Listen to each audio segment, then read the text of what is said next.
Okay, so There it is.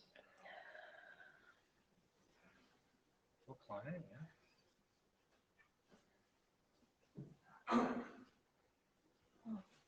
Yeah, just asking for your credentials. Oh, again, that's weird. Okay. Because we just saw you log in before. oh, okay.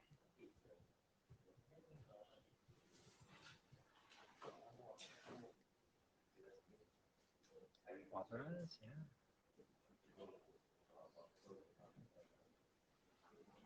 Maybe again. Thinking? Yeah. All right. Sorry, just Okay, all right. So you're in. Let's yeah, request, right? yeah. Request browser permission. Yeah. Go. I Hello, would say allow. hello, okay, Okay. Allow for the camera. okay, good. Complete. Super. And then I All right. want to do Let's the try the magic. share screen. Uh-huh. Yes, Allow. hello, wow. It works. You're Oh, up. okay, You're up. okay, good. So I think yeah, somehow the browser. I don't know. Wow, this is weird. Okay, meeting material. Hmm.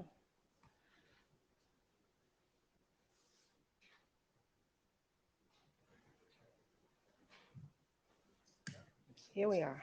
Yeah. Okay. Thank you so much. Sorry for the little delay.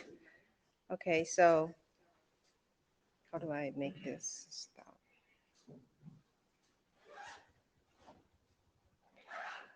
Okay, let's get started. So this is I2NSF session, and we're going to start. How do I make this? There's a note well.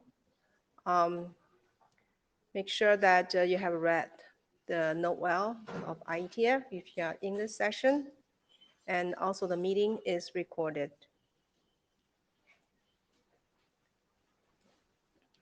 So this is the agenda. So first, we're going to have a hackathon report. And the second one, we're going to discuss some of the status of the drafts. We have a new draft coming in, and we have two remaining ones, which is under AD evaluation. And then there's a proposed rechartering, so we can have some discussion on that.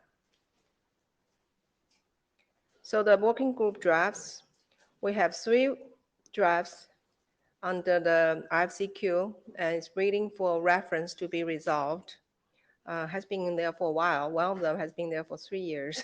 I hope we can get a result before not too long. And we have 2 more drafts, which is under AD evaluation. So AD has some comments, and I hope the author can address them, have a revision.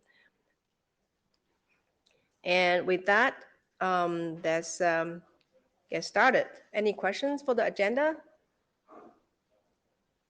Okay. Let's go to the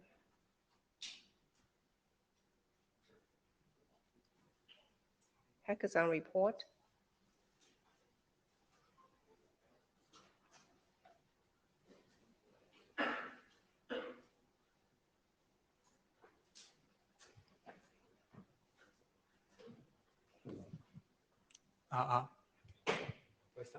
Yeah, you can start. Okay. Okay. For this IETF 115, we did a hackathon on I2NSF on the regarding RFC 9061, and we added some. I don't think the microphone is working. Is it working?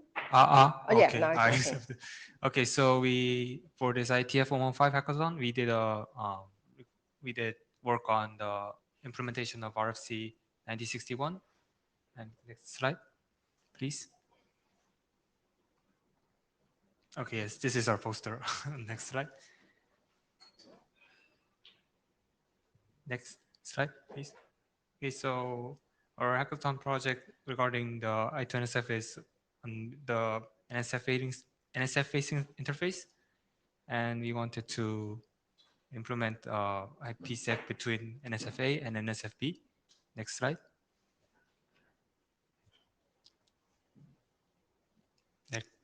Okay. Okay, so our plan was two things, basically. First, the team working on RFC 9061 has already had implementation. And however, it was made during the draft phase. So after it was finalized, it wasn't updated. So we wanted to update it so that it goes according to the RFC 9061. We updated the Yang data model and change the XML configuration file such that it works as the things comes. It is in the XML. No, it is in the appendix. Yeah, and then on top of that, we wanted to add a west eastbound interface. So basically, we assume that two NSFs are in different domains, and we wanted to make a IPsec tunnel between the two NSFs and then cross domains. So yes, okay, next slide.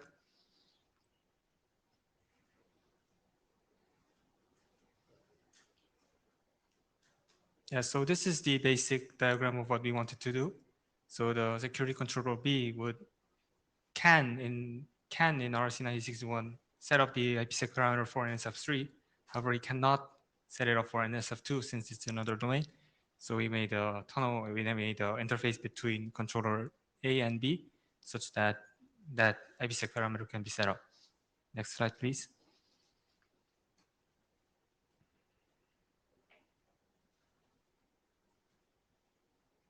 Mhm. Next. Do you see it? Okay. Oh, why is that not sharing?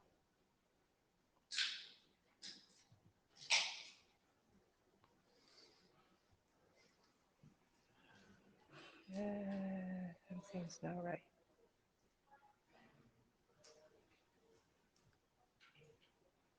I think there's some technical issues with the screen sharing. Let me go back.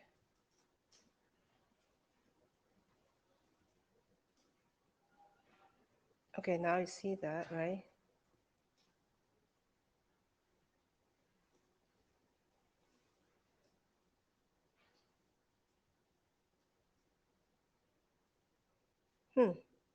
Can somebody else? Having trouble with this laptop is having trouble. Hackathon report.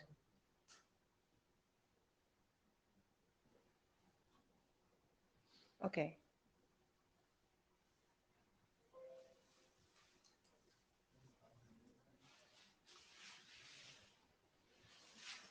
Okay, it's a little slow. Okay. No, it's not hackathon. Okay, here it is. Sorry for Okay, that. so this is this is some of the XML configuration we did. So it's like it's in the RC961 on the appendix A, I think, and we edited it such that it would we had changed the original code base that the team provided to us, and such that it is more according to what's written in the RC. Next slide, please.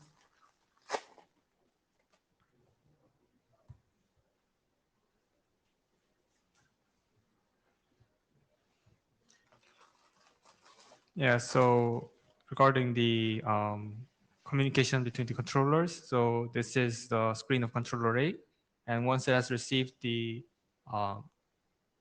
configuration from controller B, it has successfully sent the uh, packet down to the gateway, no, gateway 1 in this case, and this is the RPC reply, signifying that the gateway 1 has indeed received the configuration. Next slide, please.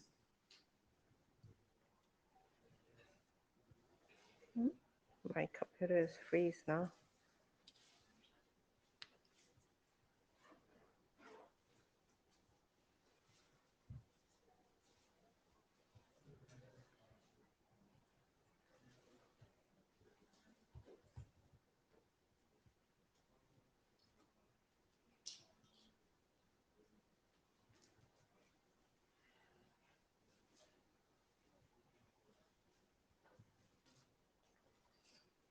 Is it showing here now? No?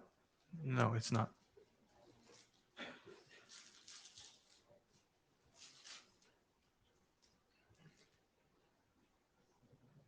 No, it's not showing? Okay, here it is. Sorry for Oh, that.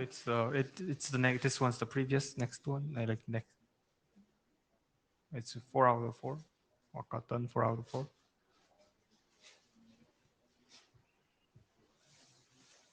Oh, wow. What's going on? I'm sorry.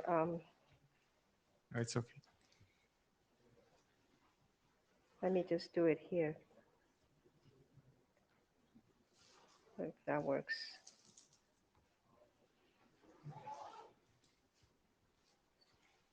So this is the meeting material. Hackathon report.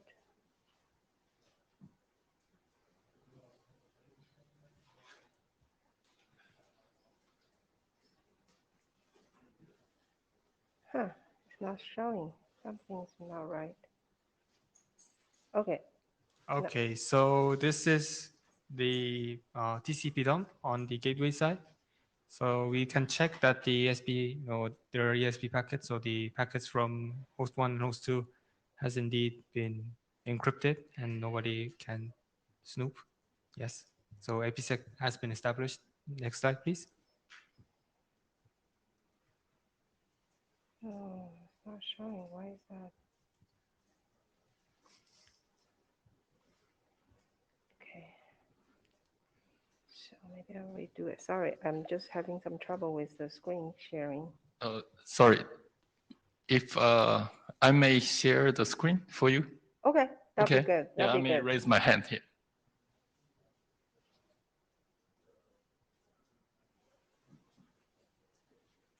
My name is Ivan Shen. So I will stop sharing. You share the screen? Okay, that'll be good. Yeah. That'd be good. So you just need to approve it. Yeah.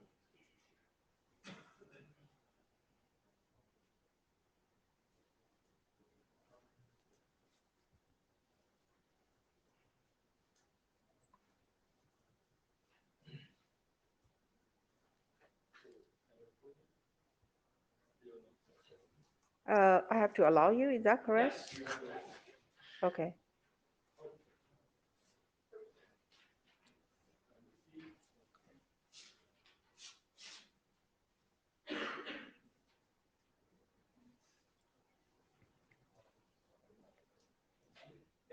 Okay. Sorry for that. Yay. Okay.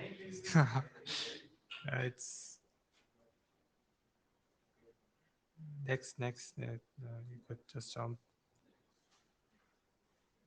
I think it's after what got done. Yes, next slide. Okay, so we learned that, well, this is already done in version 9061, but IPsec indeed can be established between NSFs using the security controllers. And we also learned that it is possible to have two security controllers communicating with each other such that IPsec can be established cross-domain. Next slide, please.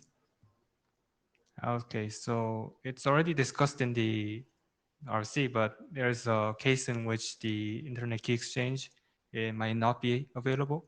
You call it the ICLES.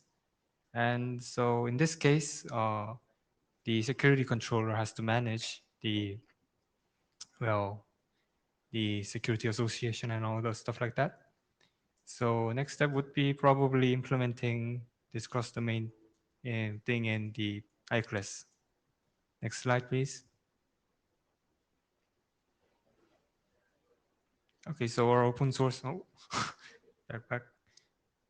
So we have our open source of the project in GitHub. Next slide. And there's a demonstration video clip in YouTube if you want to check it out. Next slide. And so that's our team. So thank you. So we have a question from Rafi, right? Are you on the, Rafi, are you online?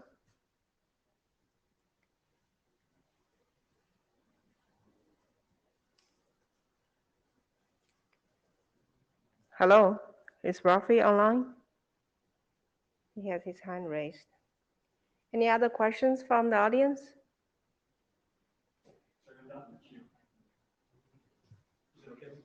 Yeah. Hi, this is Roman Danilio, Carnegie Mellon University, no hat.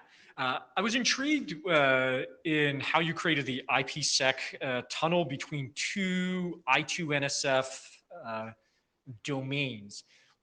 Can you talk a little bit more about kind of architecturally what the security considerations look like when you tie together two administrative domains? That one's new for me.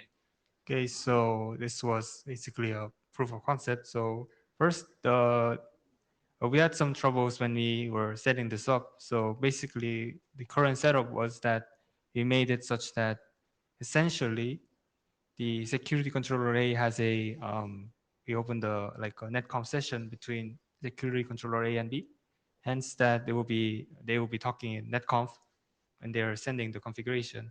At this state, we didn't have a specialized Yang data model for this certain case. So we just used the same one that the NSFs will be expecting. And then it's like, yes, it's currently just following down. But I think if we could change the Yang data model on that side, and we could maybe make it more such that it's specialized for that particular task. Got it. Thanks for explaining. So if I understand right, I mean, it really was about testing that you could connect them. Yes. Yes. So would we envision kind of in the future that domain A would be run by a different organization than domain B? And so you really had two independent administrative domains talking? Yeah, I think that was the picture. So like if we have some cloud service A providing NSF and B providing another one, and a user want to use both, then we could make it such that a PCI tunnel is established between such that it's more secure. Perfect. Thank you. Any other questions? If not, thank you very much. Thank you for doing the hackathon. That's very good. So next one is Wheeling for the intelligent detection and secure routing. There's 3 drafts. Diego, do you have a question? I see you raised your hand. No. Okay. Is Wheeling online? Yes, I am. Okay. Hello. So you have 3 slides, right? Or which particular one you want to present? Intelligent detection, is that correct? The last updates. Secure routing updates? Okay. Oh, Secure routing update, the 3rd one.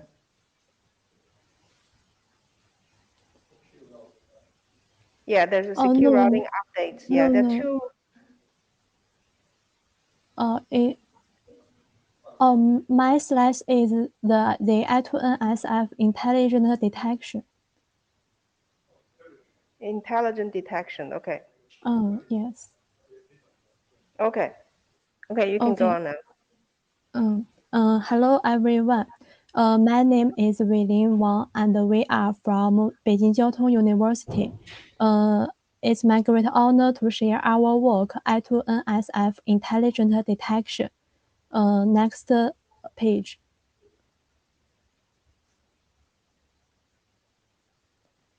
First, we introduce 2 new terminologies: intelligent detection, which means the network can dynamically adjust detection policies based on the feedback resource status, traffic features, and detection results, and the detection modules, which is the NSF with detection capability.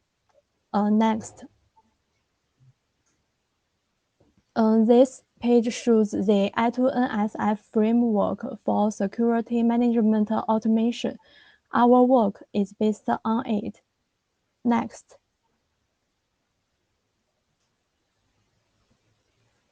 The I2NSF framework for attacks intelligent detection we proposed combine the I2NSF framework with SDN and SFC. In the security network, the NSF includes SDN controller, classifiers, service function forwarders, and detection modules, and they are connected with security controller through the NSF-facing interface, and they are monitored by the I2NSF analyzer through the monitoring interface. Next, please. These are components in our framework. We emphasize that the security controller can translate a high-level security policy from I2NSF user or reconfiguration policy from I2NSF analyzer into the corresponding low-level security policy, and the NSFs in the security network are specified as SD controller and detection modules. And the SD controller can pass rules of the low-level security policy and deliver flow tables to classifiers and service function forwarders. Next, please.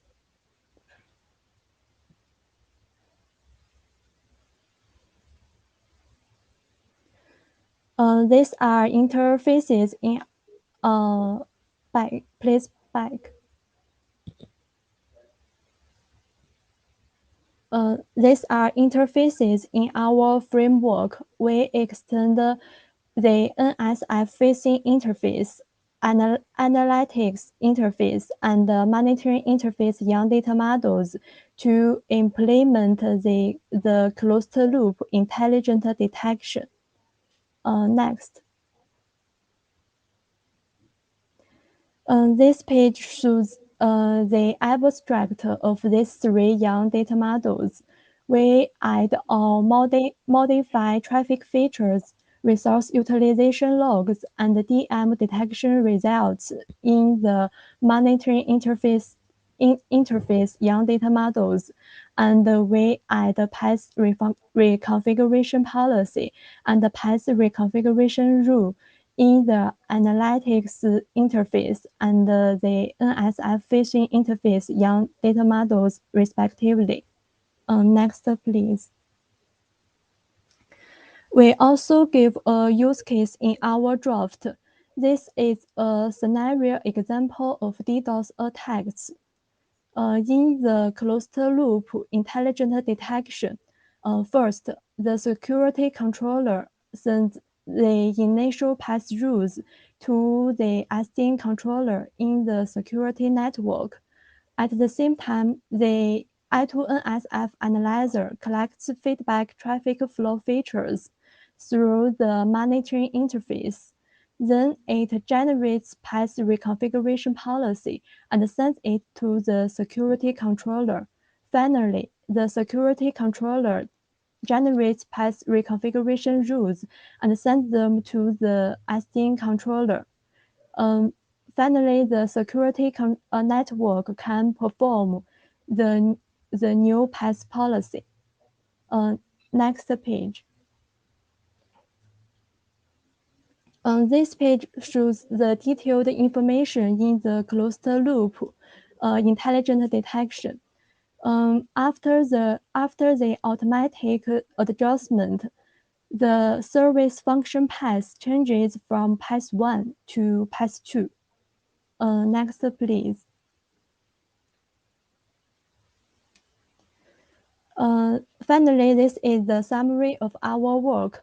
Our framework is the application of I2NSF framework for security management, automation for attacks intelligent detection in SDN and SFC environment. Its young data models are based on the existing I2NSF young data models, and it implements the closed-loop intelligent detection by dynamically adjusted detection policies. The use case shows the dynamic automatic adjustment of DDoS attack detection path policy based on the closed-loop feedback. Next. That's all. Thank you. Thank you. I do have some clarification questions. I see you have 3 different drafts. One is the intelligent detection, and there's a secure routing, and then secure routing update. So what's the relationship between them? I'm sorry, you may make some mistake. I'm not the author of the security routine. I'm the author of the I2NSF of intelligent detection.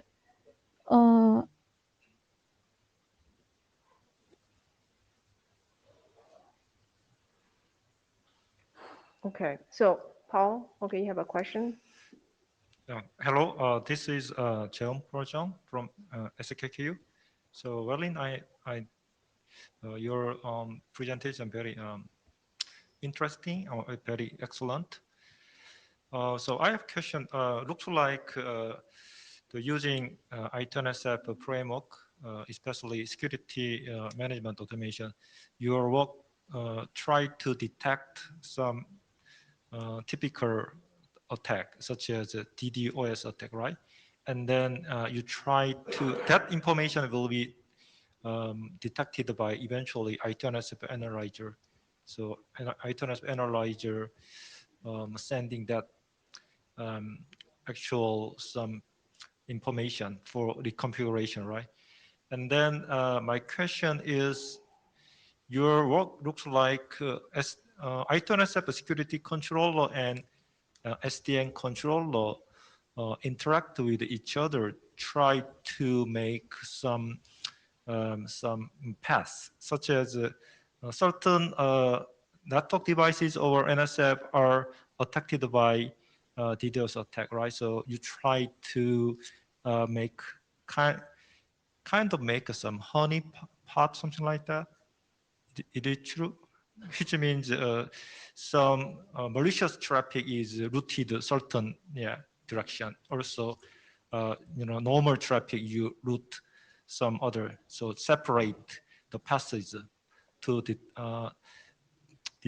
how protect the regular normal traffic. Is it correct? Yes, it's some of our work, and our goal is to add the pass policy to I2NSF framework, and it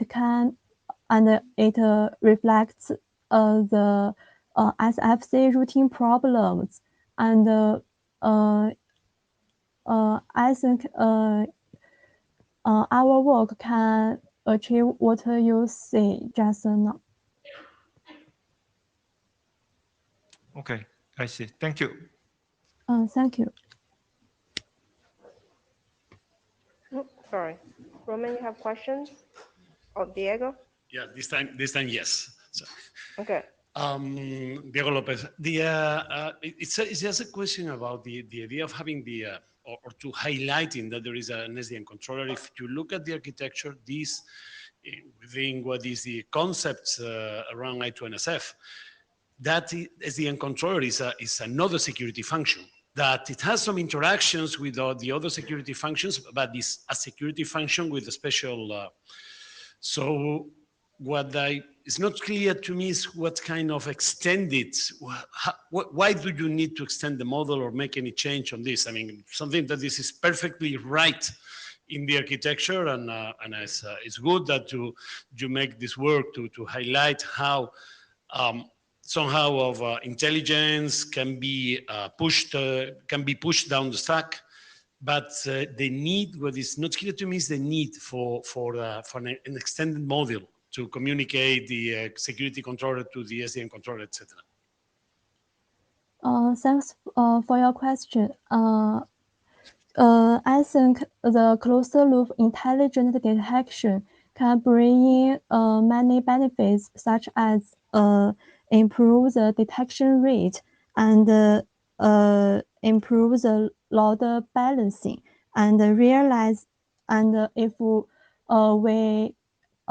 adjust the pass policy, it may reduce the end-to-end transmission delay. Understood. So then we were talking about some kind of augmentation of the current model, right? Basically, more than a new model, isn't it? Yes. Okay.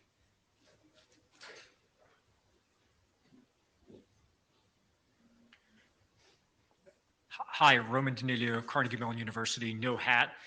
Stop me if I'm asking the same question that Diego just asked, but that SDN controller in the security network box, isn't that just an I2NSF security controller? And if it's not, can you explain why it's not that? I feel like this is just a recursive definition of I2. There's an I2NSF controller and then there's another one. Could you clarify that? We see the SDN controller as an NSF in the security network, and the security controller can send the security policies to it, and the SDN controller can pass the pass policy from the security controller, and it sends flow tables to classifiers and service function forwarders. Thank you. So this, I don't know if I fully understand, because I thought in the I2NSF architecture, maybe I misunderstood whether there was a shim or not. I thought the security controller talked directly to what would be DM1 and DM2, and there were not intermediaries. And I don't remember us talking about allowing for those intermediaries. So is that the architectural change we're talking about? That the controller doesn't manage the virtual functions?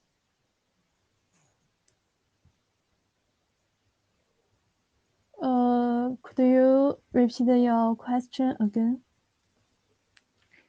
So I was under the impression in the current I2NSF architecture we defined that the security controller, the blue box, was directly controlling the configurations of, I believe, the boxes that are DM1, DM2, DM3. And in this architecture, it looks like the security controller that I also thought was an SDN kind of controller is now controlling another controller, which is talking to kind of DM2. So is the proposal here that there's just a nested architecture, or is it something different? In our framework, the security controller just sends to the DMs the configuration policies, and it sends the pass policies to the SDN controller.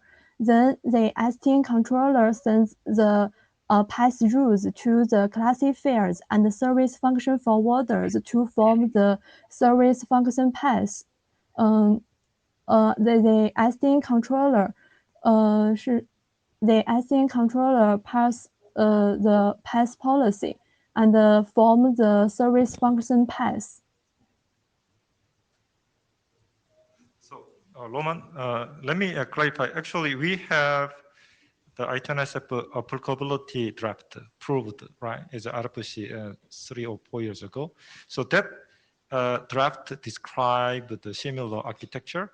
So security controller, under the security controller, there is some SDN network case. We have SDN control. So we separate.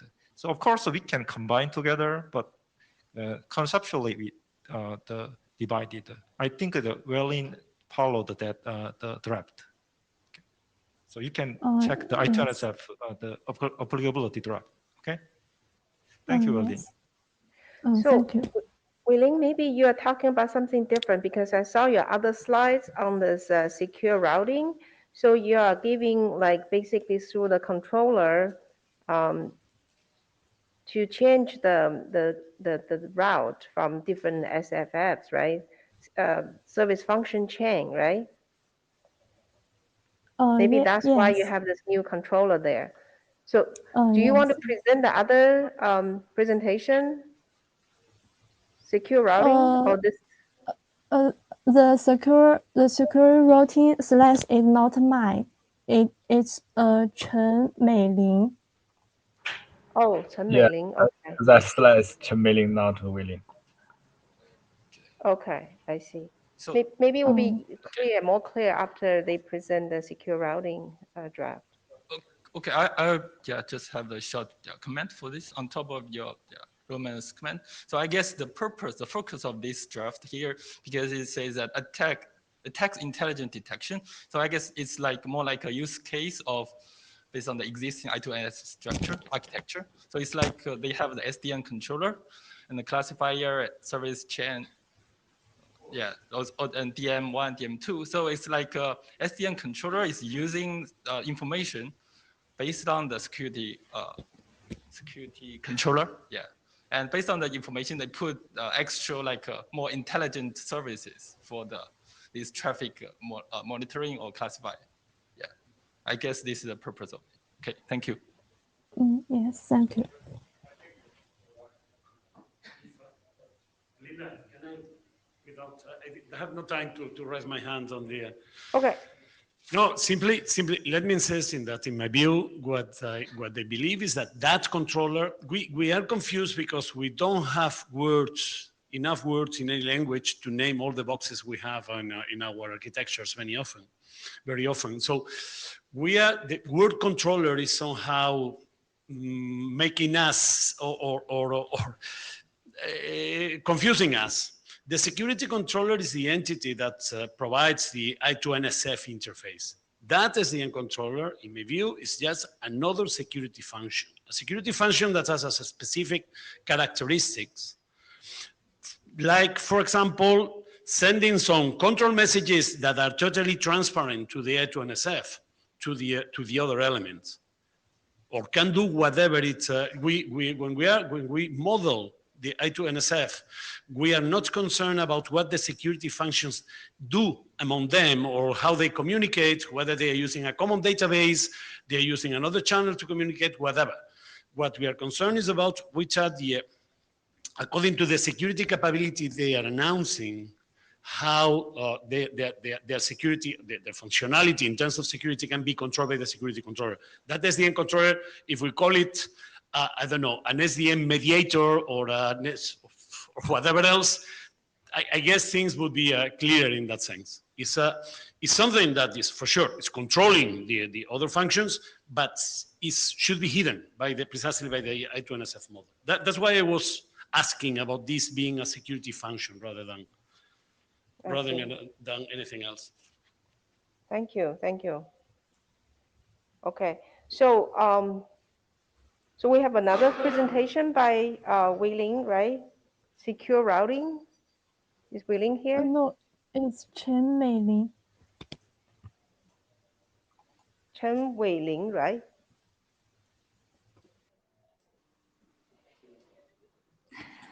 Hello, Linda. Chen Mei Ling. Okay, Chen Mei Ling. The security is my address. Okay. We have 3 new drafts focusing on secure routing. Next slide, please.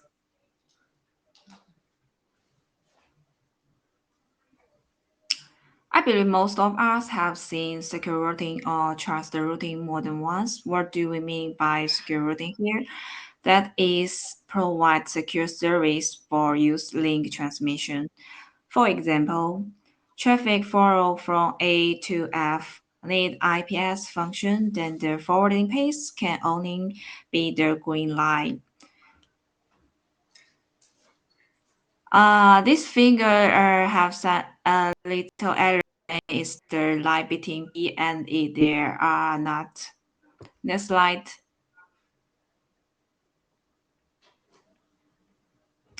IP network is to try to deliver at the same time there are many security functions in the network to ensure the availability of network.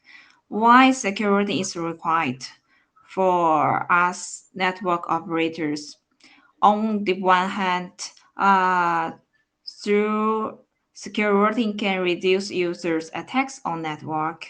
And the other hand, due to improvement of the network security, we can provide users with differentiated security service.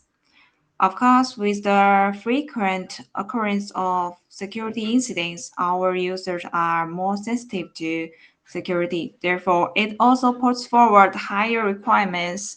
They hope that the operator can provide the link pace, matching the service security requirements, and provide corresponding security service.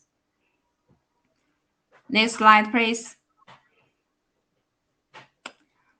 So the requirements are very clear. Why is it impossible to achieve secure routing now? I think early routing protocols considered accessibility.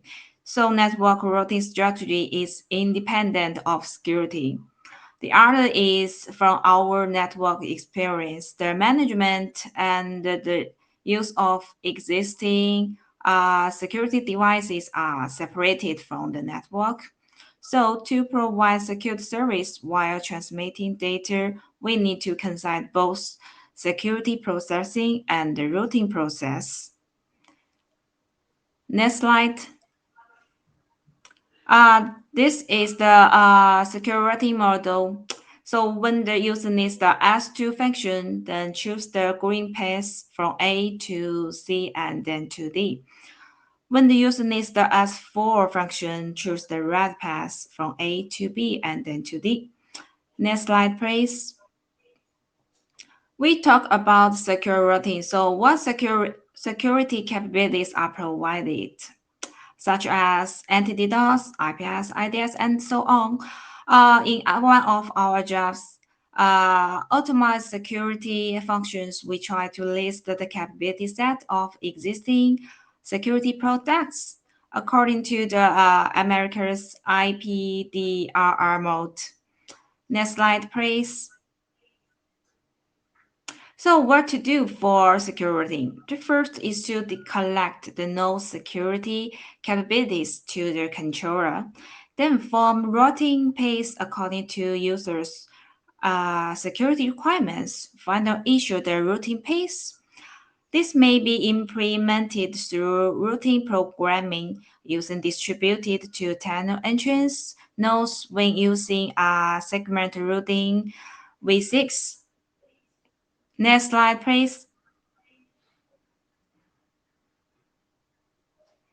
Then, how to get all the node security capabilities? We propose to extend the protocol BGPLS to carry the security capabilities of the node. The BGPLS is defined in RFC 7752. It standardizes the northbound distribution of link state and traffic engineering information using BGP. This describes a mechanism by which link state and traffic engineering information can be collected from networks and shared with external components using the BGP routing protocol. Using a new BGP network layer reachability information encoding format. It defines three types of network layer reachability information. They are node, link, and prefix. The finger one here shows carrying the securability of the local node through the BGP-LS node. Next slide. And this finger 5 shows carrying the security capability of the remote node through the BGP-LS type link. Next. And finger 10 shows carrying the same capabilities of the automate system through the BGP-LS type prefix. Next, please. So when to provide external security service, we need a complete set of process. We have divided into three steps. The step 1 is collect the node security capabilities, and the step 2 is to initial configuration on security devices. And the step 3 is to distribute routing paths. Then when an attack occurs, security defense can be triggered. Next, please. I think this topic may need more discussion, but I haven't found a very suitable work group in the security area, so I do need advices for if I need to apply for special email list to make more and further discussion. like the question such how to use the security capabilities except from secure routing pace, and how to timely or efficient schedule the use of security functions. Thanks. Okay, so I forgot to put myself in the queue. This is this is Sue Harris. I have a few questions. I'm also one of the co-chairs of IDR that usually works with BGPLS.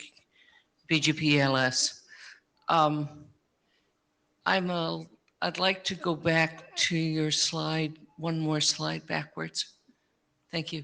So you're proposing carrying the security capabilities as part of the BGPLS information that sets up your path. Do I understand what you're trying to do? You're using security as part of the ways that you set up your segment routing path. Do I understand what you're doing? Thanks. I'm very happy that you're the co-chair of the BGPLS. So we want the BGPLS node to carry the information about the node's security capabilities. Is that we want to make secure routing pace from the controller. Then they are different from the previous ideas is that they have two controller, and one for the SDN controller and one for the security controller. We make the controller in one place or in one device. As another question is that how to carry the security capabilities by the BGPLS node. I think it's very simple. Is that we just need to make a new attributes for the local nodes. Am I right? If you're going to specify a new TLV for BGPLS, that would go to the IDR working group. I'm assuming that you will do that if you're specifying a new TLV for BGP and you're using it as part of your routing calculation in order to set up your secure segment routing path. So that I assume is your mechanism for the BGPLS. I'm assuming that what you're proposing here is the controller or the northbound interface to the controller. I am simply confirming that that's what you're proposing. Am I correct? I think you are correct. Okay. But yes, I want to make further discussion using the idea work group. What's that mean? A new work group or another work group in routing area? So if you're specifying something to add to BGPLS, you should go to the IDR working group. If we're talking about the northbound controller interface, then that's appropriate for the I2NSF area as far as the controller. So I want to be very careful. I am one of the co-chairs of IDR, so we can talk about that, but offline from this working group. So I'm going to ask you a couple questions about the controller. Is that okay?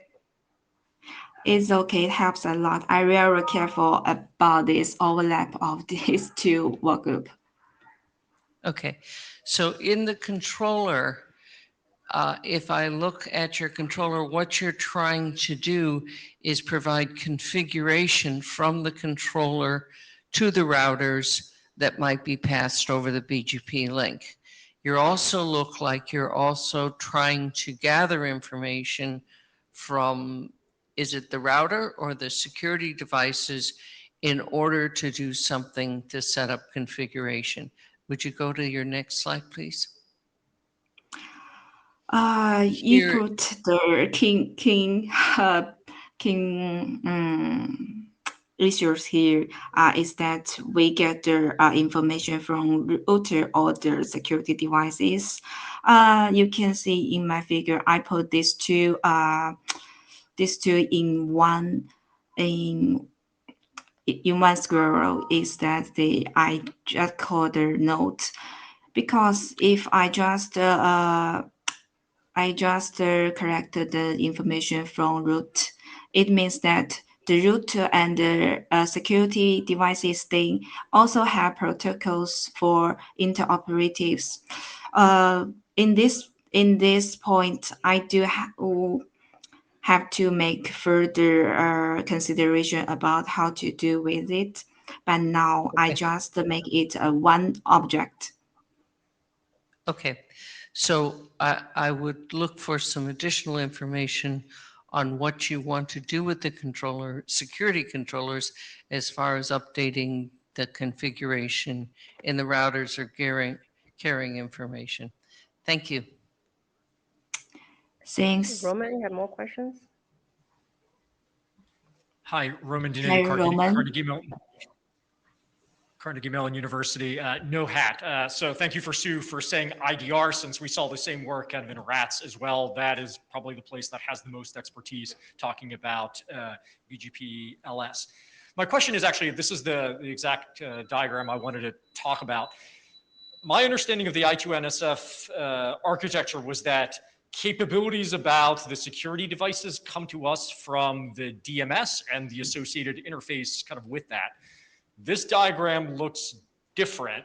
So can you talk through the interrelationship between the idea of the DMS and the interfaces it supports as the thing that trades the capabilities? Because I historically didn't think of routers as the things that interchange capabilities. Thank you. Thanks, Roman. The finger here is do not keep consistent with the DMS, because I just considered it from the IP network and the security information. But your question to help, I will take further consideration about that. Hi, Diego. Hello. Did you see me on the? Anyway. Yes, I can see you. Okay, good. No, it's a reflection in the line of what Roman was saying before, and I guess addressing as well some of Sue's issues. Is the idea is that again is about the name controller. The controller, if thinking or when I'm talking about the SDN architecture in general, I tend to insist very much in that the word controller probably it was motivated by the original intent of the people defining it, but right now a controller is more a mediation system, something like the underlying mechanisms in an operating system in a computer, rather than something that is really controlling. I believe that this case is a quite interesting usage or potential uses of the I2NSF architecture, in the sense that in this case, what you're using is the mediation capabilities of the controllers to make announcements about your capabilities and to update the other side about the capabilities that are available. Once that happens, it's not that the controllers are controlling the routers by any means, but they are precisely facilitating this communication in a way that should be, and that's probably the trick here, and is I believe this what it's worth to explore. That should be secure, and that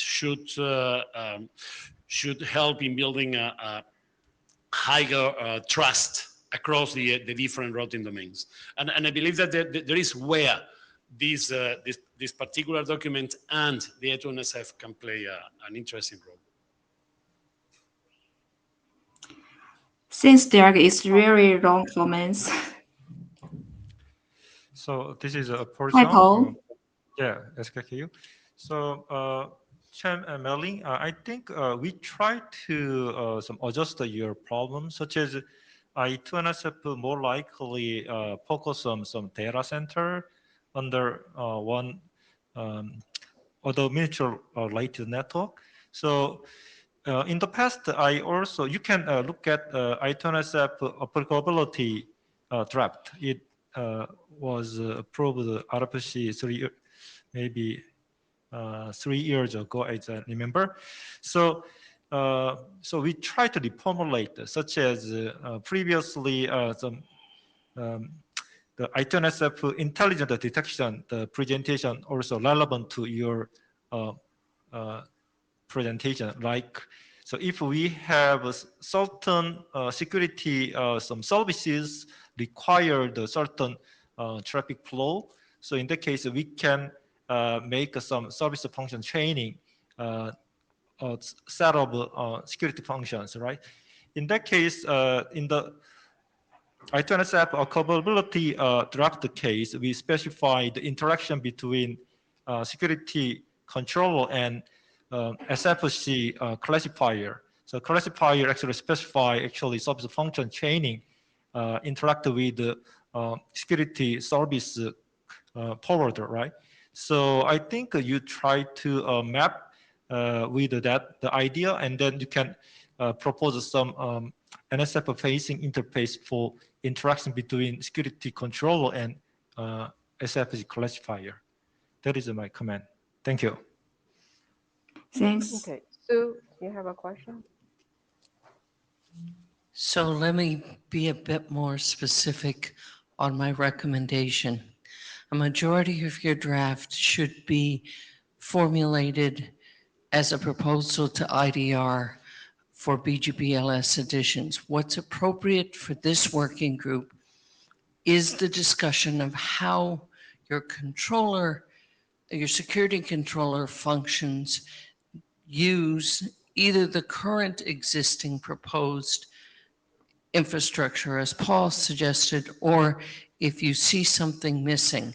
I think that portion of your draft is missing and would be very useful to try to add to this working group.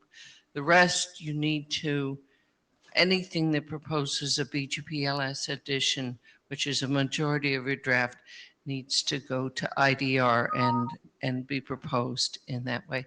Thank you for your help and work on that. Okay, thank you. So Thanks, maybe that's Susan. a lot of questions. So maybe afterwards, we can discuss further and then see, like separate the work. Part of them go to IDR and only leave the interface to the controller to I2NSF. Thank you. So the next one, Thanks. based on agenda, Oscar want to present the impact. Linda, sorry, Oscar had to leave, and he asked me just to, if you could skip him and allow him to come afterwards in the list, because he was sitting here and he got a phone call and had to leave here. So then let's go to the update of the drafts, which is under AD review, needing the revision. See the status.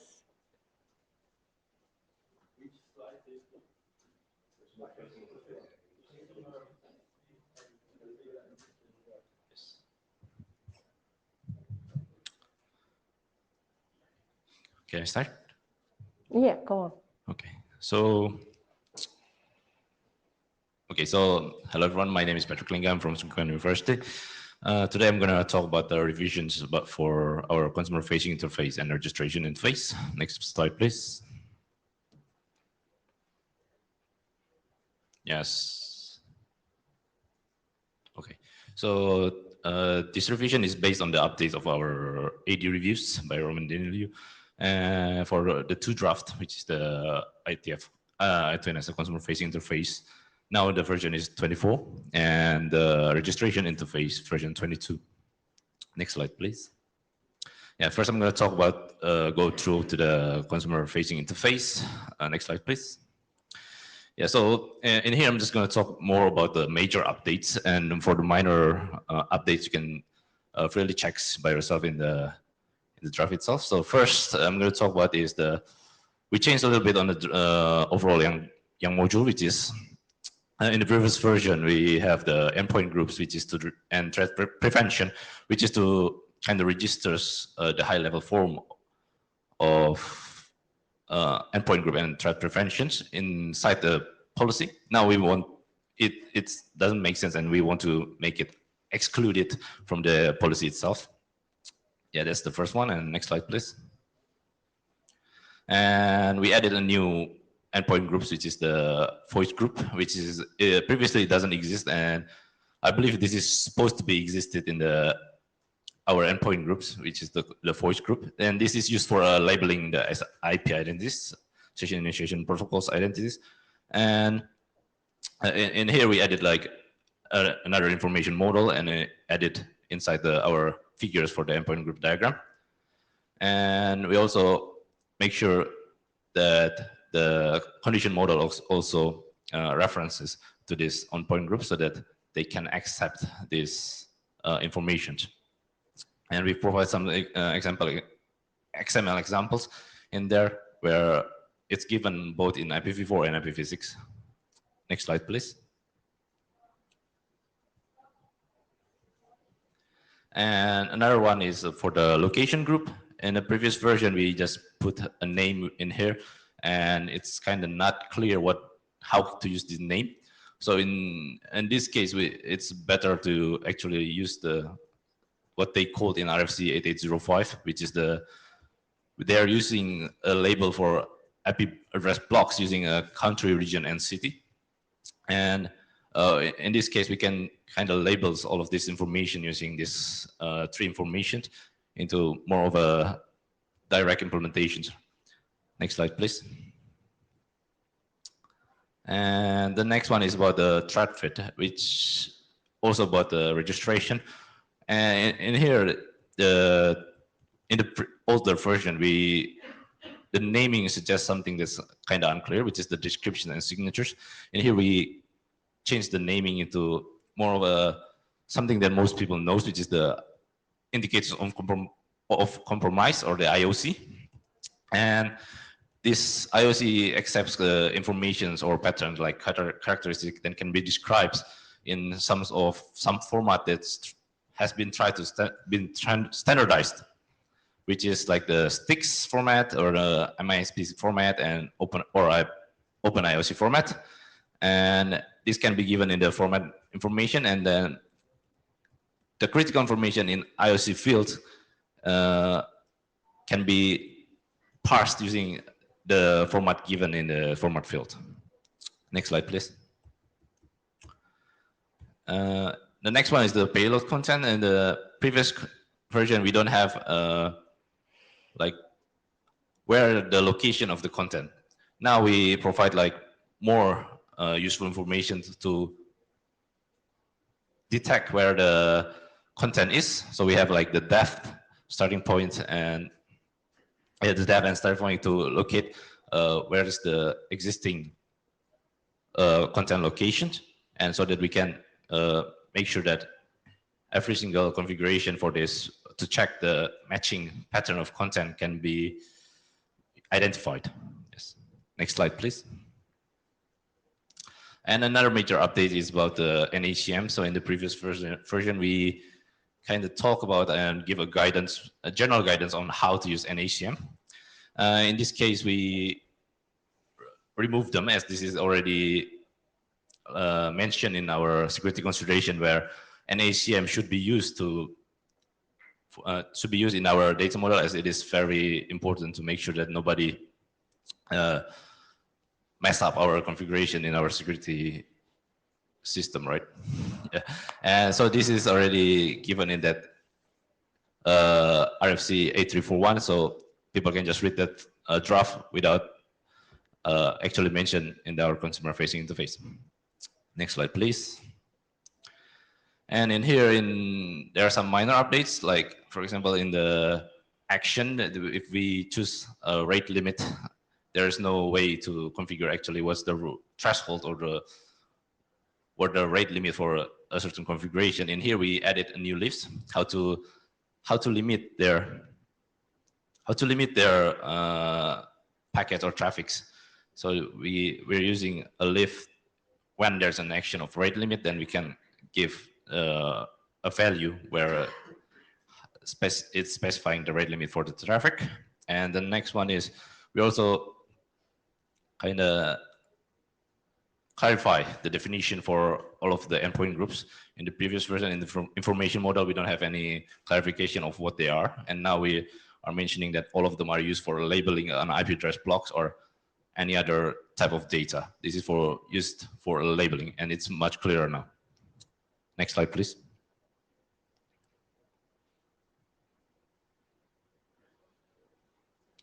Yeah, that is for the consumer facing interface. I'm going to go through for the registration phase now. Next slide, please. So the major update is based on the specification of the network security functions. Previously, we only mentioned about processing and bandwidth, which is, I believe, is not enough. And it's also mentioned that in our monitoring draft, we have other specifications such as the memory and disk. And now we included those two new information. So now we have CPU, memory, and disk and bandwidth. So in the Yang tree, you can see that in the CPU version, we have like a model clock speed and everything. Next slide, please. So yeah, in the CPU, we include like the model names of the CPU itself and like the clock speed, the cores, and the threads. And then we also included a memory, which is like the information of the capacity of the memories and the speed of the memories usage, like the RAM speed, right? And also in the disk, we have like the capacity of the disk, how much it can hold, and it's going to be useful for also in the monitoring system. Next slide, please. And here the bandwidth is just, in the previous version, we have called it like the average, which is, and the average is usually maybe just used in the monitoring system, but in here we just want to register the capability that for that NSF itself. So in here we just have provided the outbound and inbound only. And in here we can just specify the capability of that NSF, how much bandwidth that it can accept, the maximum bandwidth for the outbound traffic and the inbound traffic. And there's another one is the access information. Previously in our IP, we don't allow the domain name. Now we are providing that the users can specify their domain name instead just IP addresses. Okay. And also we provide, previous slide. Okay, thank you. So, now it's up. So before you go on to the registration, can we confirm with Roman, like if those changes address his comments, because he does have the AD's opinion about the drafts? Thank you, Roman. Thank you. So Roman, what do you think the changes, has that addressed your comments? So Roman Dinelli, Carnegie Mellon University. I am massively appreciative of all the edits. The documents dropped. Yeah, it's today morning. Yeah, I mean, there's a ton of hard work. The list of changes was very, very long. I would need to kind of sit back and crosswalk, what the edits were made kind of against that list. So I apologize. I just can't turn it around fast enough, but I do very much appreciate the quick turnaround on the edits. Some of the things look like we're kind of really good refinements. I may have some additional questions. So yeah, just give me a little bit of time, please. Yeah, thank you. So yeah, let me just continue a little bit of the major updates of this registration. Previous slide, please. I haven't finished. Yes. Actually, do you mind stop here? Let Oscar present that impact to the sure. I2NSF, because they have some enhanced ACLs. Yeah. Okay. So, thank you. Oscar, can you present? Can you access his slides? I uploaded the slides. Maybe you need to approve them. I did. I have approved. Can you see it? It's in the. Oh, you don't see it here. I uploaded to. Let me see.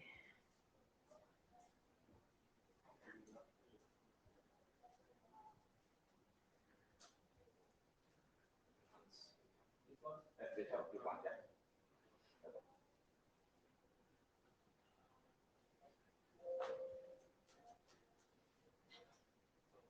Okay, perfect.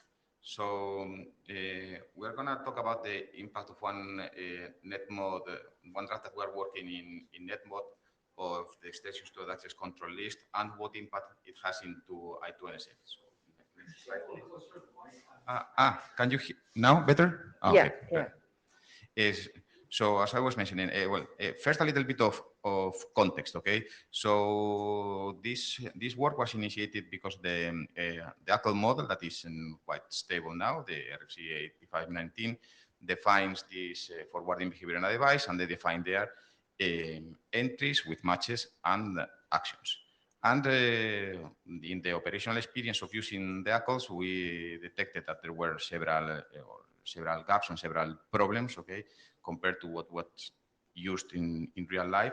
So we documented those ones, and we asked Netmod in that time, okay, what was the feedback, and whether we go for a new version of the ACL or augment. So we started working with the augment. So next slide. And then why is this work relevant to I2NSF? So the interface to the network security function that you use for configuring the security policy rules, they reuse or they import definitions that are done in the packet fields. And also I2NSF already identified some of these missing gaps in these definitions and already has some augmentations. Okay, so we seek together with you that which is the impact of the different augmentations that we are doing now in this model that can be used in your I2NSF specification, okay, and some inputs on them. So we'll go to the next slide, please. So here, this is the, as we mentioned, we started doing this by augmentation, but I tell you that this is not yet defined, okay? So we're not yet in Netmod defining whether to be a BIS or just live in augmentation. So that has impact also on the use of the definitions there in other, but these are the list of problems that were detected, and let's go one by one now. So next slide, please. So the very first one is a manageability problem. So here in the ACL model, you needed to define or explicitly match against IP addresses or prefix or match against a port or a list of ports. All of them, you define it in every rule. Okay, and our operation, at least our operations work with with lists, with prefix lists. So the security department and the security guys work with lists, and they create those lists, and based on the daily work, and these lists are updated. Okay, so it's like they have an entity on itself of management.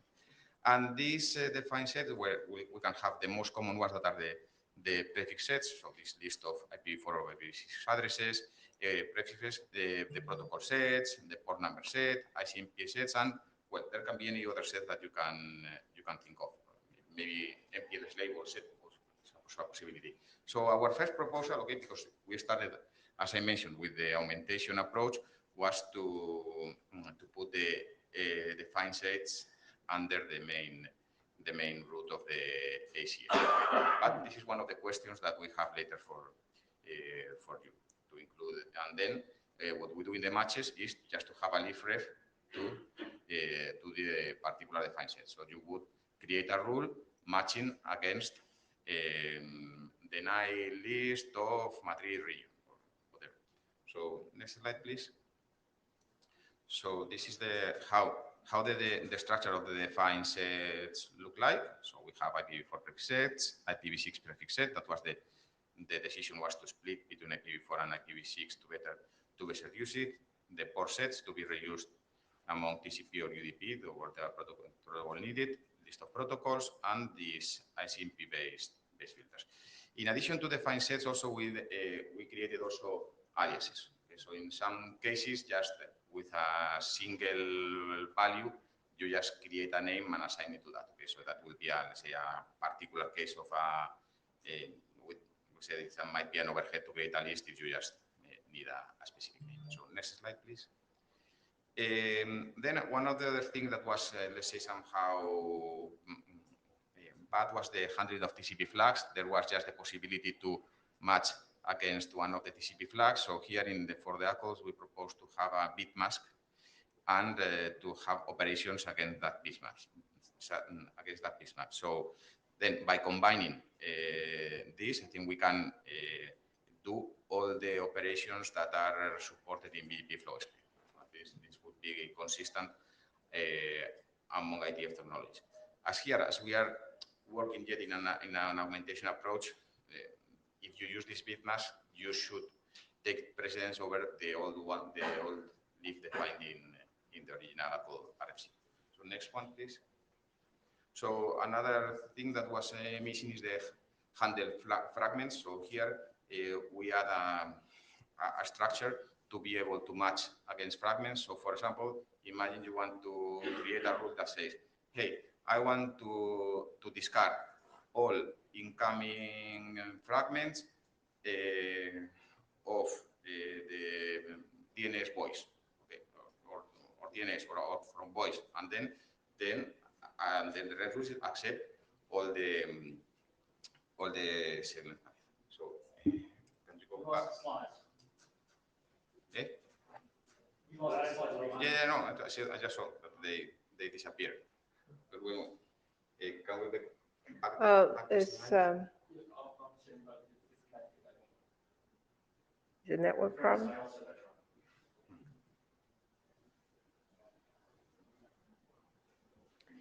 Can you share? Okay. Yeah.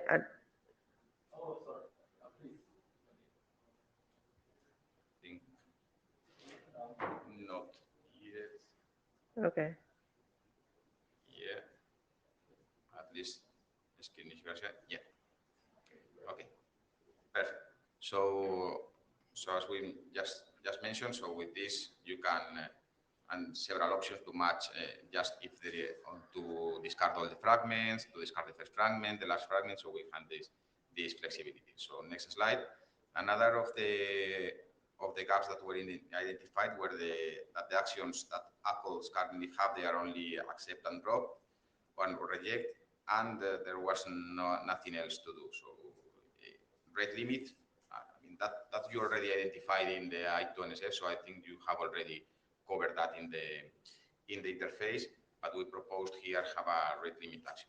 But I must say that this, based on the preliminary feedback in NetMod, I don't know whether this action will stay or not in ACLs. But good thing is you have it in I2NSF, so no problem. So let's go to the last slide. So the impact of in I2NSF. So first question is this defined sets useful for you in I2NSF? Okay, so I see that you are now, for example, for the prefix list, you are currently having the inline definition. So every time you need to define the condition, if you require to use a prefix list, you need to add all the definitions there. So, I mean, I think these sets could be used there in your rule definition. And then if those sets are useful, where to position them? So if we position them under ACL, I mean there would be more complicated to use. Okay, so what happens when you import or when you import directly packet match, or assure that you are importing the packet feeds? So we were thinking, and that was also some preliminary feedback in NetBot, that the standalone container in a new module could be better. So it could be easier to use by other modules. Okay, so if you require to do a condition matching against a prefix list, okay, you can go there. So here, but that question is still open, a top-level container, a new module, and of course, questions and suggestions are welcome. So Okay, thank you. Sue, you're on the list.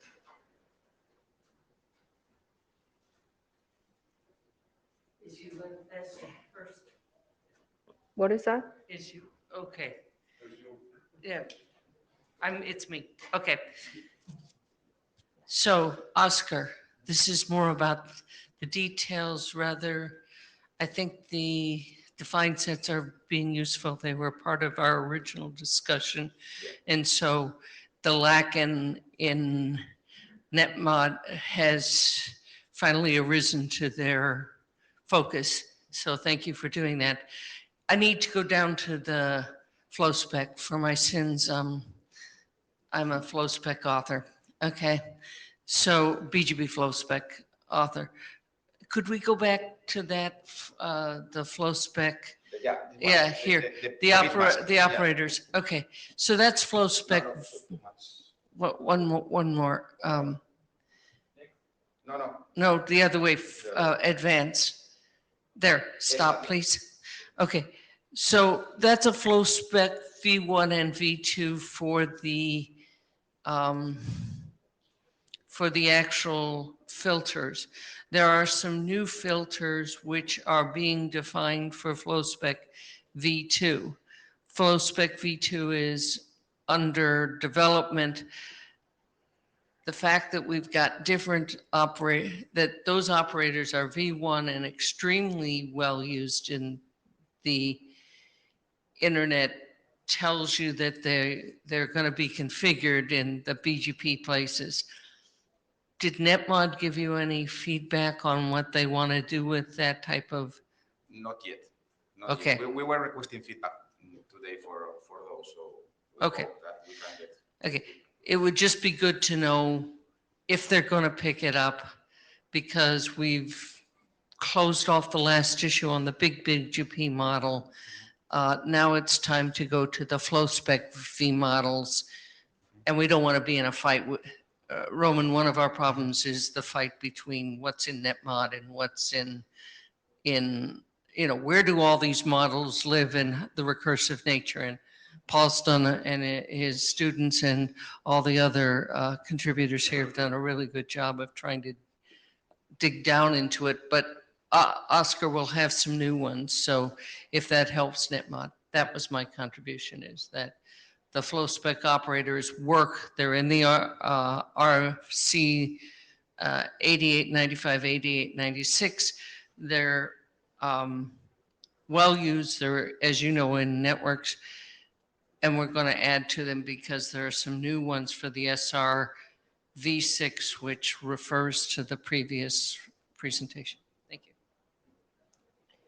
Thank you. Thank you very much. So any other questions?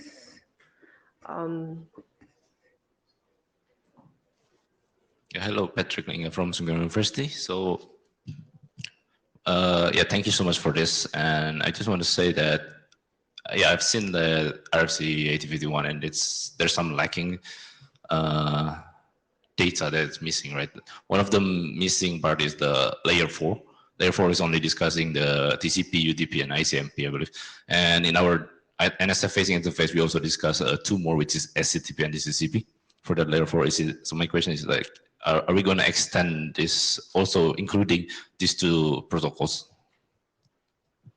Well, that would be also a possibility to bring to the ACL. So that would need also to be worked together in NetMod to see if for the ACL themselves it's also useful to add those protocols. So I think bring that also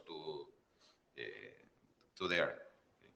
And also going back to what Sue mentioned before, the question is where are you defining those things and reusing them in other? Because I mean, if I guess you already have them there here in I2NSF, right?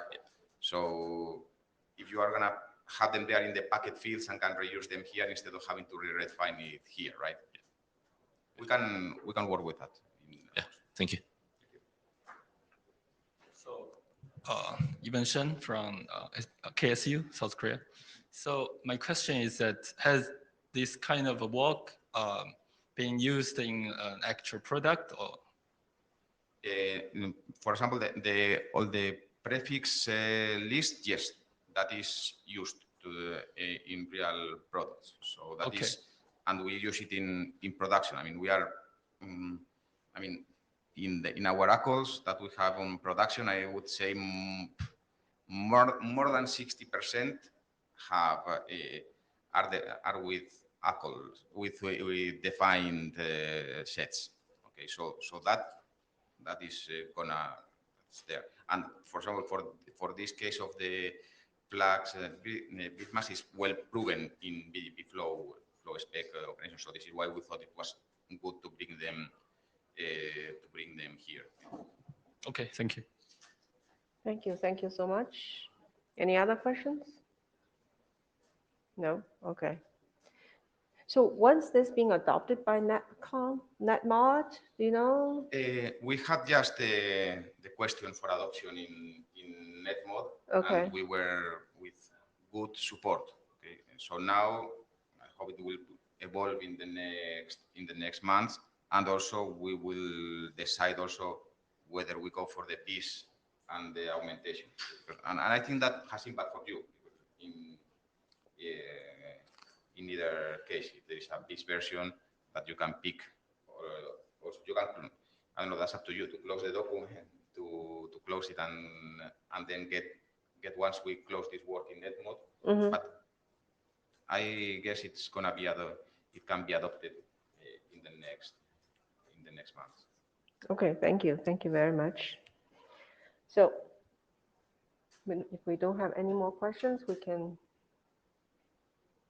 go further. Sue, you don't have another question, right? That was the queue before, right? So now we go to the update for the registration interface.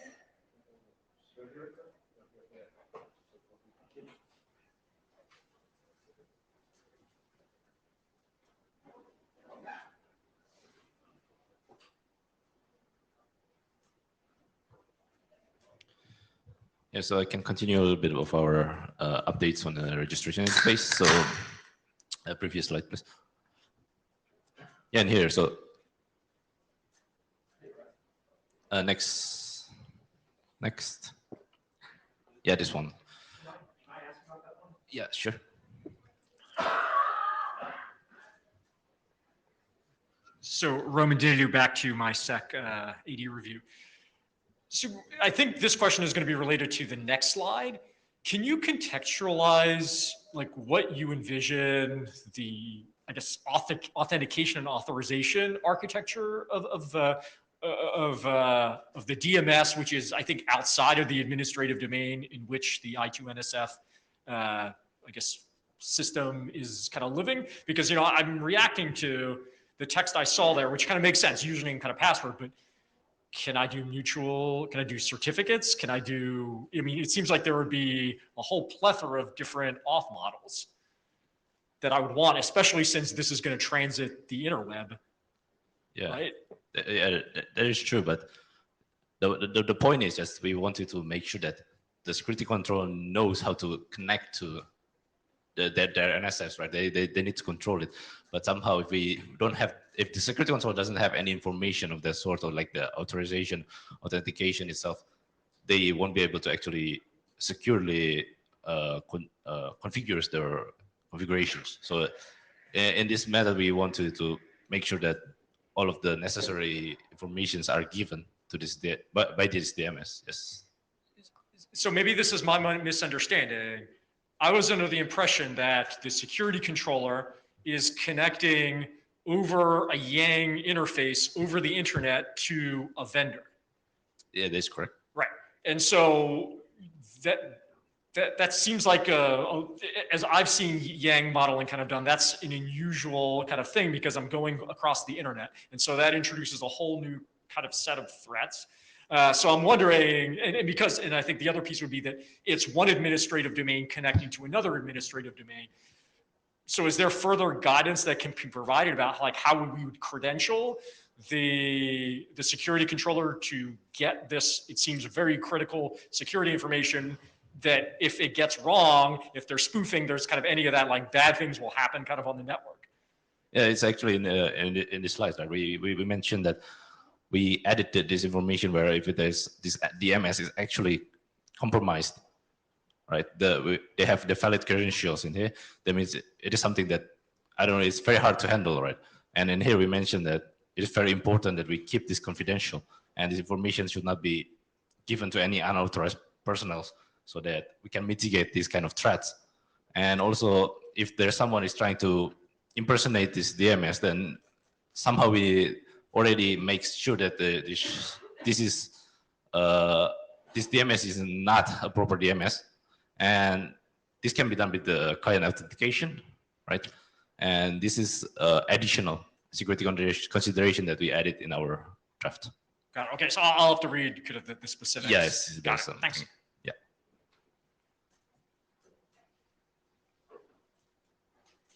Yeah. Okay. So maybe previous slides. So yeah, we added like two additional model, which is the username and password, which is this password is also encrypted and make sure it can be make sure that nobody can knows what it is, but the security controller is able to at least connect to the proper NSFs.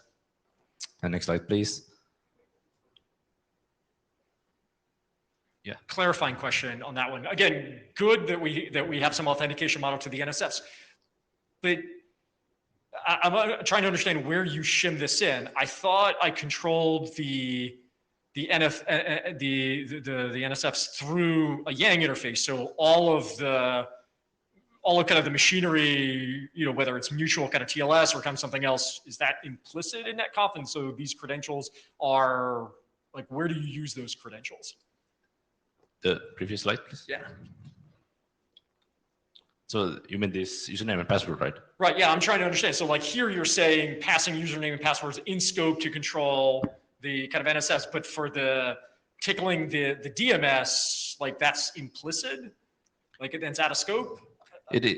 I'm kind of, yeah. There's an assumption here about what's in and out. Kind of, can you talk me through that? Yeah. So the purpose of this two data model is basically because in NetConf we need some credentials, this username and passwords, right? So this information is kind of forced to be given so that the security controller knows how to actually log in into using this NetConf or RESTConf itself.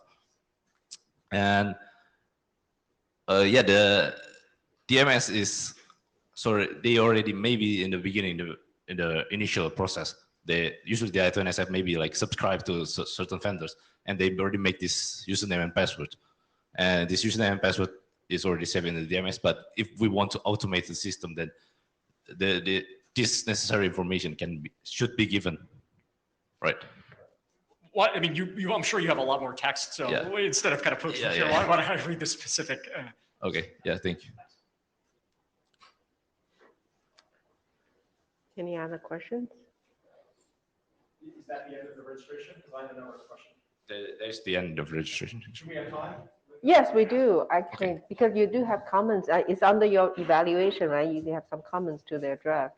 So as I recollect, one of the questions I had, which was a very kind of structural basic thing, was if you have a security control and you have the DMS, we just talked about the authentication, just kind of let's step back, like really far back.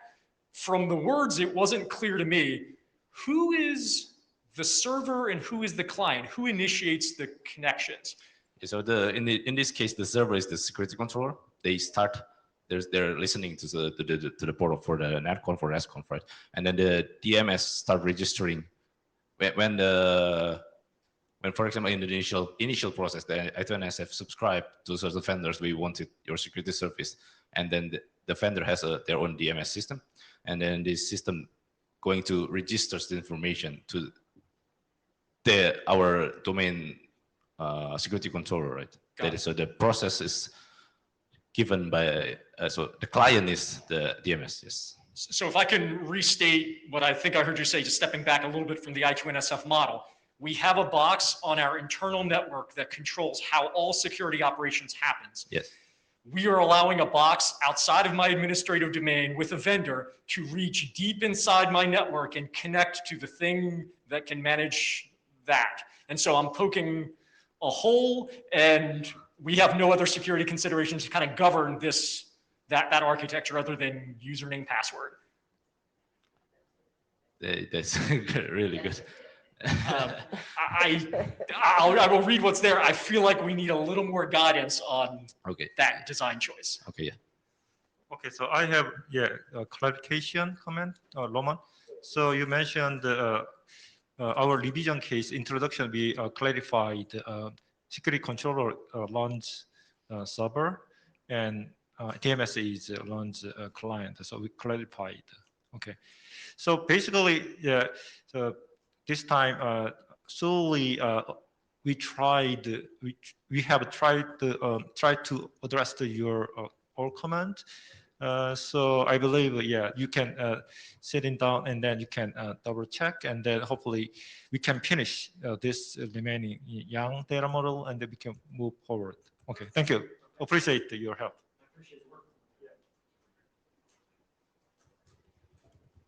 Okay, yeah, I believe this is the finished part for the registration, and then basically the next step is that we would like to propose that this can be continued to the IESG, so for these two drafts, and we believe that our 5 documents are finished now. We have the capability and an NSF facing interface, monitoring interface, consumer facing interface, and registration interface, which that is basically all of our data models are now on the last steps. Yeah, thank you. Just a comment to what Roman was saying about the different domains, etc.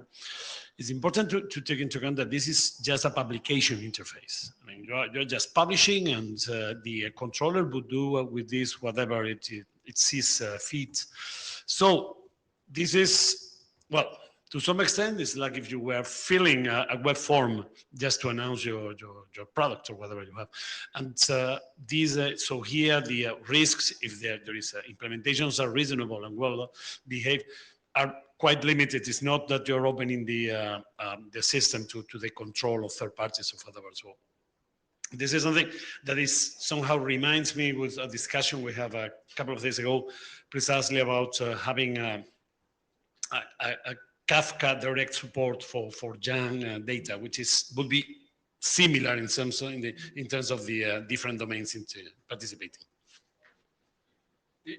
I don't disagree kind of what you're saying. I think this is a little bit of the challenge I'm observing. There are certain working groups that publish Yang models kind of in a generic sense, and vendors may take them and reuse them in a lot of different ways. I think what we're doing here is a little more unique and a little more focused. We have a series of Yang models solely to instantiate an I2NSF kind of architecture. And I think because they're very targeted for the I2NSF architecture, maybe someone can reuse them, but minimally they're for the I2NSF architecture. We have not kind of described in a specific way of kind of how to realize kind of that. And I'm not saying it couldn't have been in another document, but at this point, all we have is the already published applicability statement that gives us the architecture and the Yang models. So if we're going to say something about how to lock it down and how to do it, I think we have to put it in this document. We could have done it a different way, but we are where we are. Yeah, I agree. That's good. I agree. Thank you. Thank you so much. That's very good input on this. So please address AD's comments. Done, right? Okay. So the next one is the IPsec flow protection for BGP.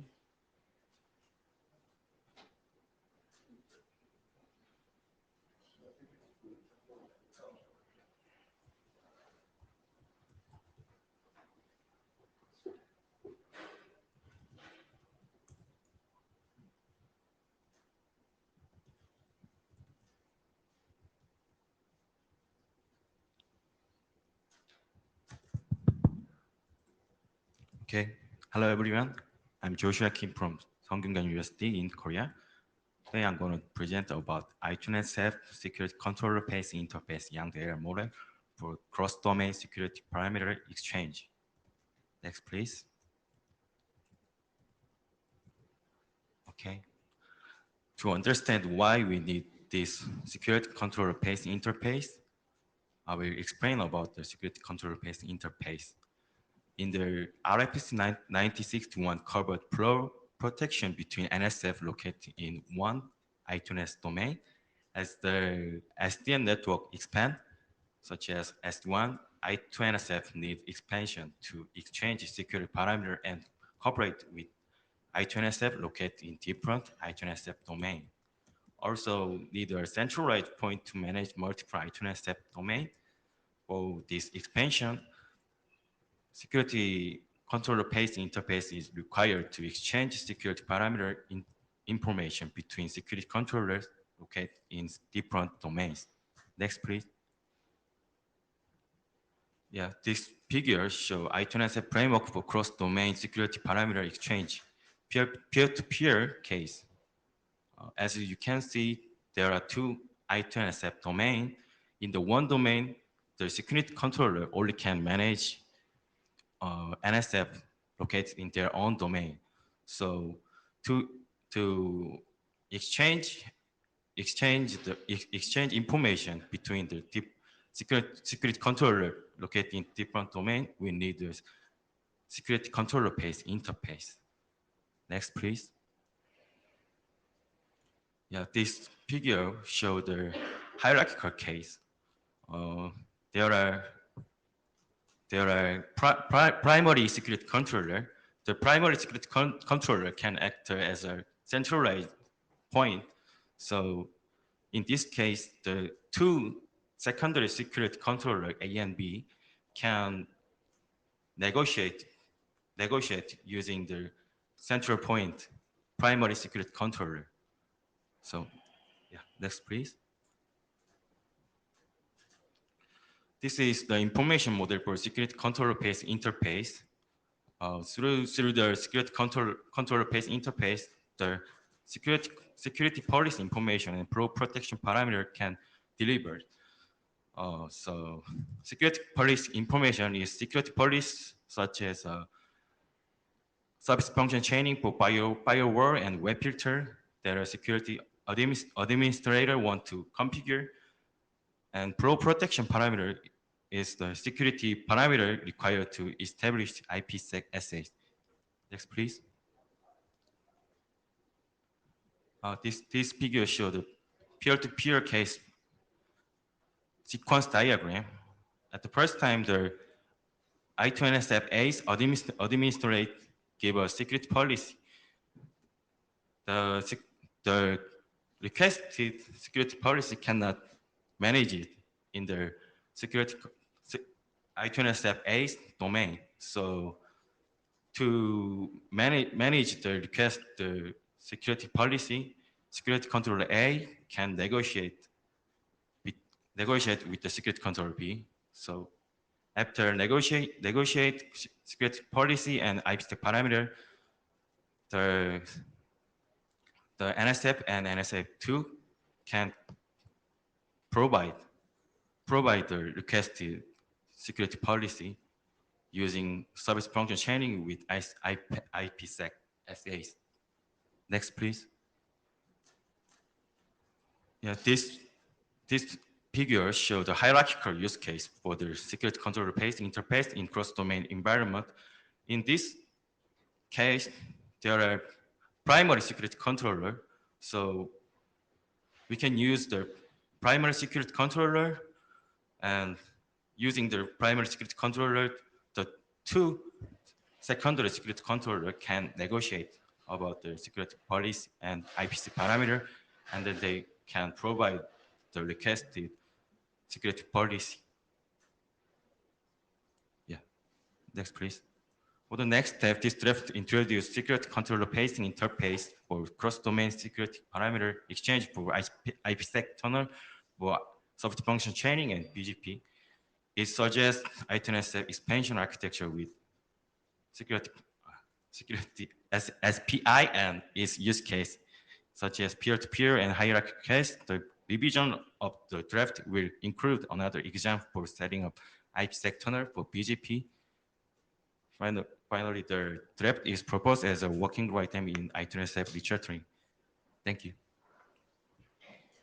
Sorry. It's me, it's not you, sorry.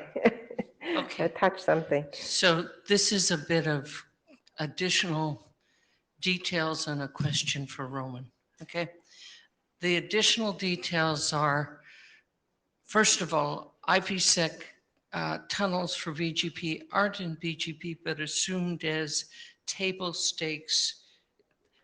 BGP uses a transport. We have AO, TCP, MD5 you all would like to kill, so would we go from there. But and then the other option that occurs in less of BGP cases is a few people will use IPsec tunnel. AO occurring inside of the Linux kernel has shifted some of that. Okay, so that's a BGP sec tunnel on which the base BGP works. The other, it's the configuration we need to start. We initially had tried in this year to do auto configuration for BGP. We couldn't get anything going on that. That effort fizzled. People were on their current stuff doing configuration in whatever way they're doing.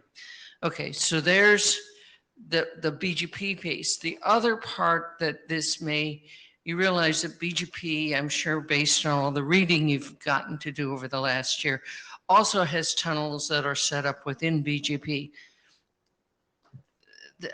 My task is to write a portion of the appendix that makes that clear to the user. That's what's missing that we're mentioning.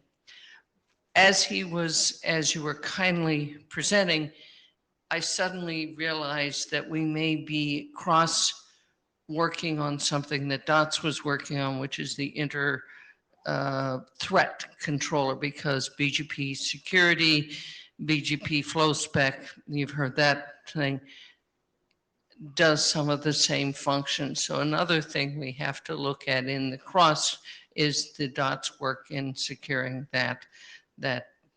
So there's a bit of work for this, and the other presentation about intercontroller where we have to look at there's DOTS work. I'll send you a reference that I'm aware of. Can you tell me what the current status of the interdomain, and if you would send us offline, the status of DOTS interdomain setup, if there's anything you think we should pay attention to? Yep, that's my point. Do you have something we should pay specific attention to? It's all to RFC, but I don't know that it's in this. I don't know how much we're trumping, and if you could give us pieces that we should read, we'd be helpful. I mean, I can only hand wave at what we're talking about. So the interdomain thing, I don't think is a problem that DOTS needs help solving. The I2NSF play, I thought for DOTS was that DOTS actually does prescribe the interdomain communication. What DOTS doesn't have is locally, I want to do DDoS kind of mitigation, and what's left, which actually is abstracted and left for future work, not future work because DOTS will never do this, but left for another piece of the architecture is how do I have the abstract guidance to do denial of service mitigation, and then how do I task the underlying devices that will physically implement those mitigations? And I know 7 years ago when this all started, I2NSF was proffered as a solution for that shim between what the DOTS server would do and the actual kind of controller. And so I think that has not changed. Yeah, sure. But so there is no interdomain problem I know that DOTS needs help solving.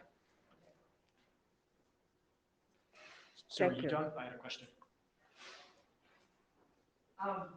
You didn't quite get it. Oh, okay. Sorry.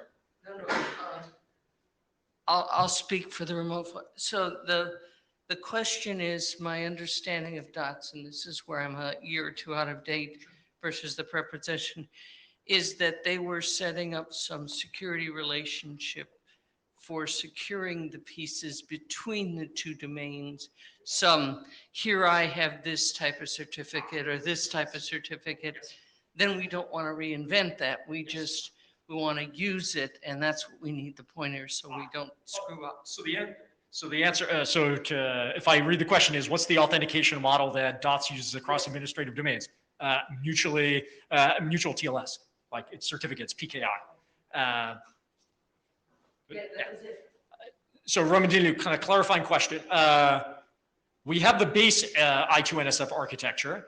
And then this is an extension to give us peer-to-peer and kind of hierarchical. Can you talk me through it? So can you talk me through what the production deployment is of I2NSF? And can you give me a sense of, like, is this a barrier to more adoption of I2NSF? So this is kind of a lot more architecture.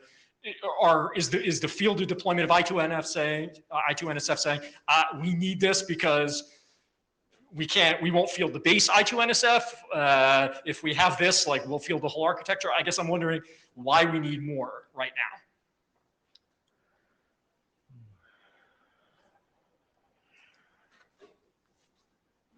So this is a version. Maybe I can answer. So you can see the Korean Telecom. You can see the Taejin yesterday he sent. So they is the number one operator in Korea. So they try to, especially Sujan mentioned the BGP case. They try to set up some secure, channel among BGP peers, right pair. So in order to use our I2NSF in that context, so certain cases, the Korean Telecom case, they cover many, provide some connectivity, many organizations, universities, or some companies, something like that. So even though they list some line, but the separated, so AS networks are operated, right? So in that case, somehow we need to negotiate for some secure connection among the BGP peers, right? So in that scenario case, I2NSF will be a very good tool to manage security services, this kind of thing. That's why we propose this one. So, Roman, I'm thinking a bit more. Okay. So the reason I went through the types of things we were trying to configure, and the reason you saw me referencing the earlier draft to IDR is the three levels of work. First, connectivity for a base BGP, then secure connections within BGP, which go between domains. The domains may be countrywide, as Paul said. They may be within a larger provider like AT&T and Verizon, and their setup is configuration. So we're investigating this use case. It's enhanced by the use of SR segment routing, which is what you saw from Chen's draft, that's creating virtual topologies on top. These virtual topologies often go across, because BGP is an interdomain world, seem to go across the rest. This is if we don't have to do architecture, we won't. If we can use dots, we don't want to. If there's something we can use, we're starting to look at this problem and working as a team, trying to get that into a document. If it's in its individual draft state, we're working on it because it's an existing problem. And this seems to be, it's not going to be looked at in NetMod because it's not basic. It's not looked at in BGP because it's really the security.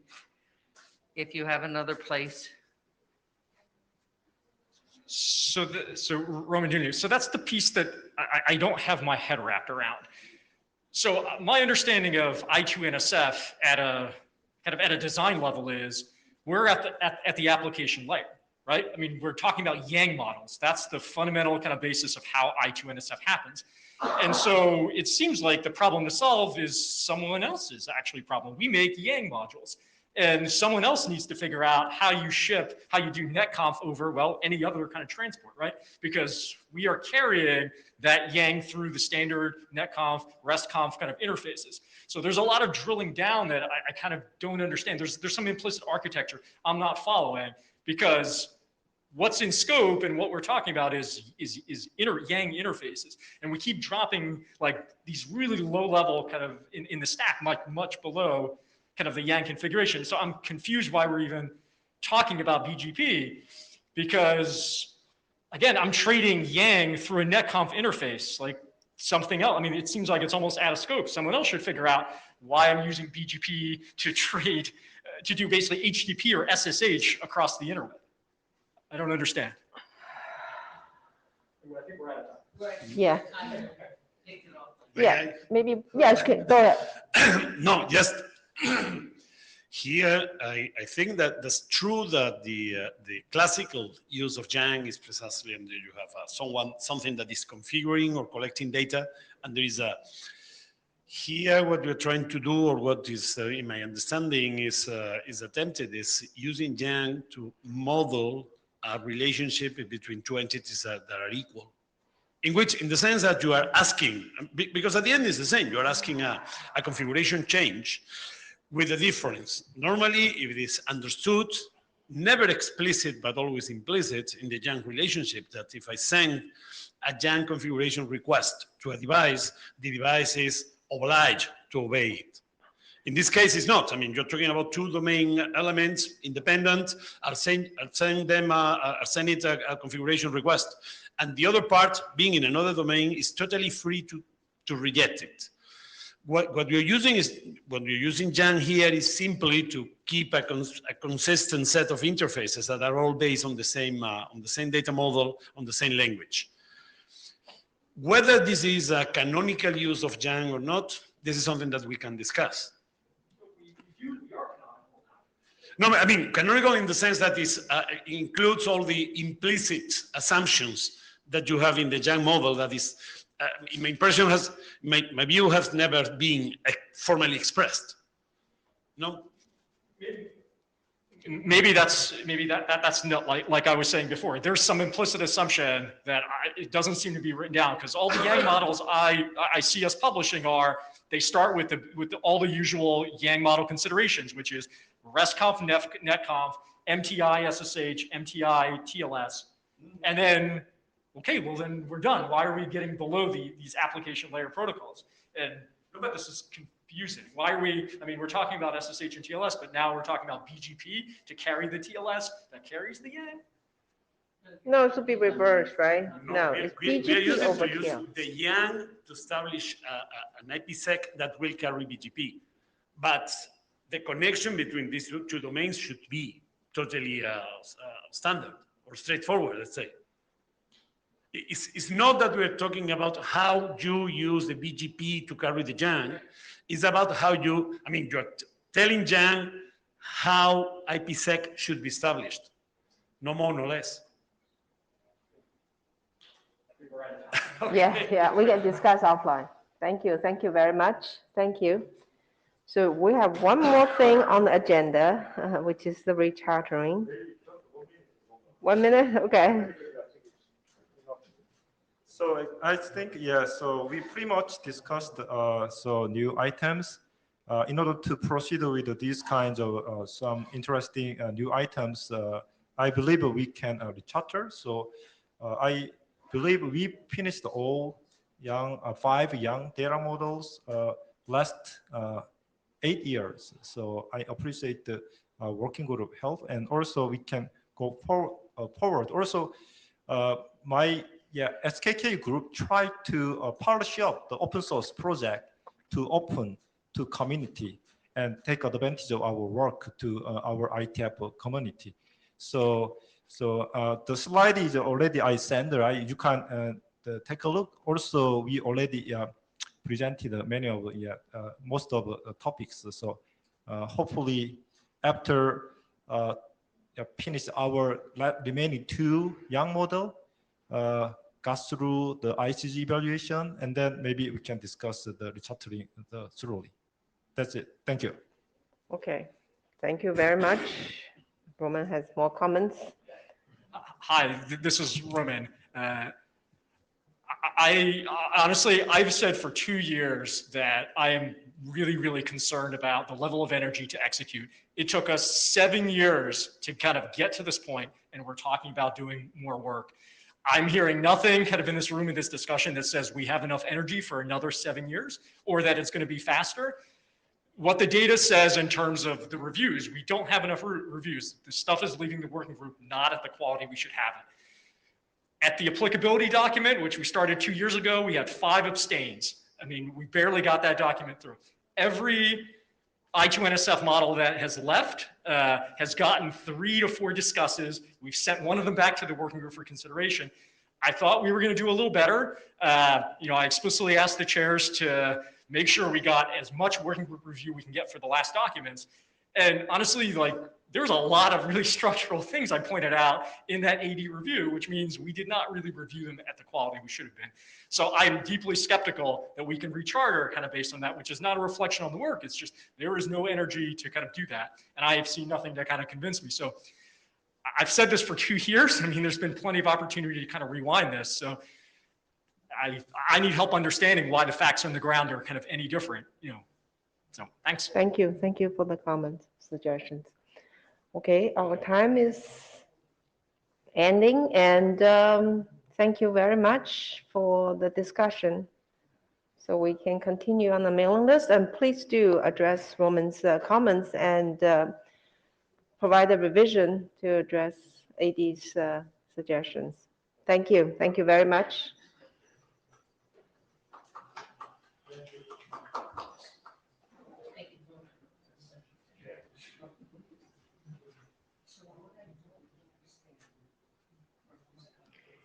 Okay, so thank you. How do I end this?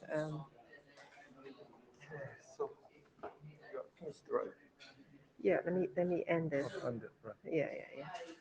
So I think that maybe we don't have to mention the recharter. Just focus on the work. Right. Get those 2 drafts out. Okay. And for the BGP one, is this for controlling the nodes in different places? You have a BGP connection?